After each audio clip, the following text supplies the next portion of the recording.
Do you think the United States and Western Europe are made up of imperialist, colonialist, resource-exploiting, greedy, grasping, brown-skin-hating people whose values are not worth defending? If you think this question is absurd and that no one thinks this way, you would be very much mistaken. Many people do. And what's even more disturbing, many of these people were born and live in the West. In other words, they've come to despise their own culture. This thinking is the product of a doctrine widely taught in our schools. It's known as multiculturalism, the belief that all cultures are equal. Or to put it another way, no culture's values, art, music, political system, or literature are better or worse than any other. But is this really true? Some years ago, Nobel Prize-winning novelist Saul Bellow created a major controversy when he said, "Find me the Tolstoy of the Zulus or the Proust of the Papuans, and I would be happy to read him." For this, Bellow was accused of racism. The charge was nonsense. Bellow wasn't saying that the Zulus and Papuans are incapable of producing great novelists. He was saying that as far as he knew, they hadn't. But just by raising the possibility that some cultures have contributed more than others, he violated the chief tenet of multiculturalism. More recently, President Donald Trump expressed a similar sentiment in Warsaw, Poland.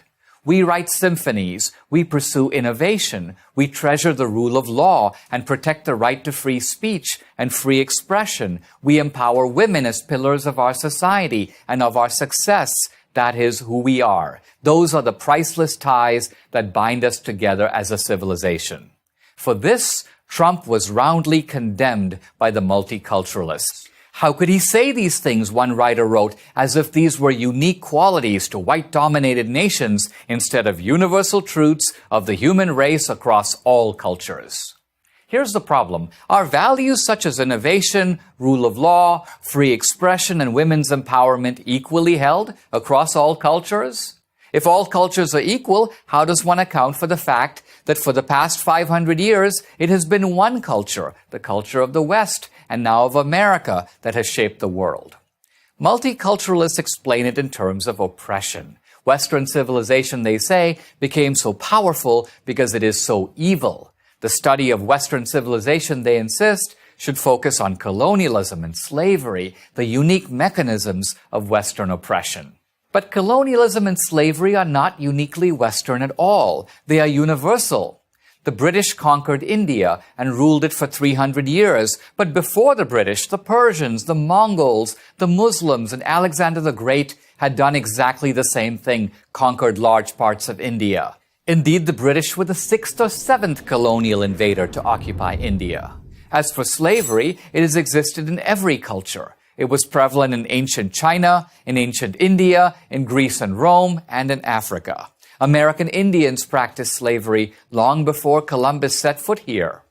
What is uniquely Western, in fact, is not slavery, but the abolition of slavery. And what distinguishes the West from all other cultures are the institutions of democracy, capitalism, and science. These institutions developed because of a peculiar dynamism of Athens and Jerusalem, a synthesis of classical reason and Judeo-Christian morality. And it is these institutions, I believe, that comprise the source of Western strength and explain the West's long-standing dominance in the world. The West's greatest strength is not merely its military power, but also the unparalleled power of its ideas and institutions. But what about America? If America is a nation of immigrants, mostly non-white immigrants, doesn't that by definition make it a multicultural society? No. America is a multi-ethnic society. We don't want it to be a multicultural society. I'm an immigrant from India. My wife is an immigrant from Venezuela. Despite our differences of ethnic background, we have both assimilated to the unique values of America, the values embodied in our Constitution and our laws, the pursuit of happiness, the American dream. So, no, the United States and Western Europe are not made up of imperialist, colonialist, resource-exploiting, greedy, grasping, brown-skin-hating people. Our values are worth defending, not just because they are ours, but because they are good. I'm Dinesh D'Souza for Prager University. Thank you for watching this video. As a nonprofit, PragerU relies on donations from viewers like you. Please consider making a donation.